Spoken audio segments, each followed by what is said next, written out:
今日想講嘅主題咧，就係關於心理上有一啲執着嘅。心理上有啲執着咧，係你唔好放低一啲嘢咯。咁你想解決嗰啲問題咯，係你心理上嘅一個結咯。但係往往咧，大家喺忽視咗一個好緊要嘅嘢咧，就係如果你越想解決嗰個問題，你越想嘗試係用唔同嘅方法放低嗰個問題。咁嗰個問題咧就會越嚟越放大咗，因為大家嗰個時間同埋精力係有限嘅。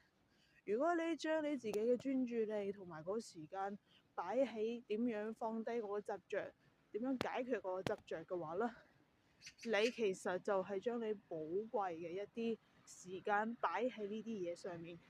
其實你冇真正嘅放低，你永遠都唔會放低，而且冇可能真正嘅解決到嘅。咁呢個就係大家通常會遇到嘅一啲覺得點算啊？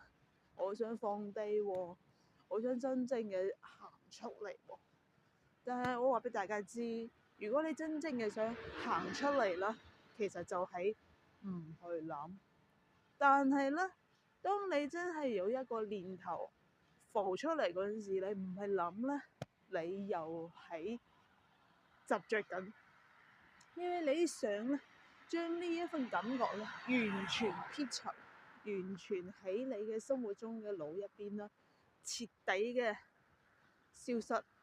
但係事實上面，喺你越喺對抗緊自己啦，你就越冇可能可以真正嘅放低。咁正確嘅方法係點呢？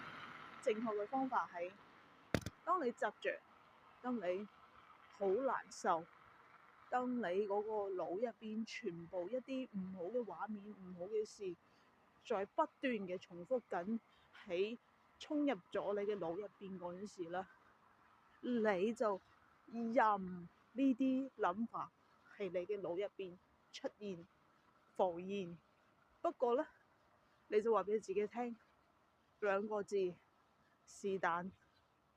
你可以是但出現，你可以是但任何時間出現喺我嘅腦入邊。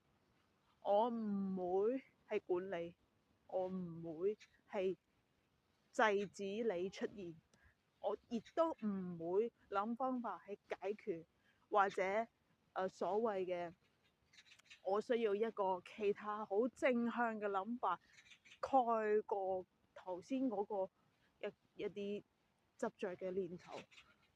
其實呢啲全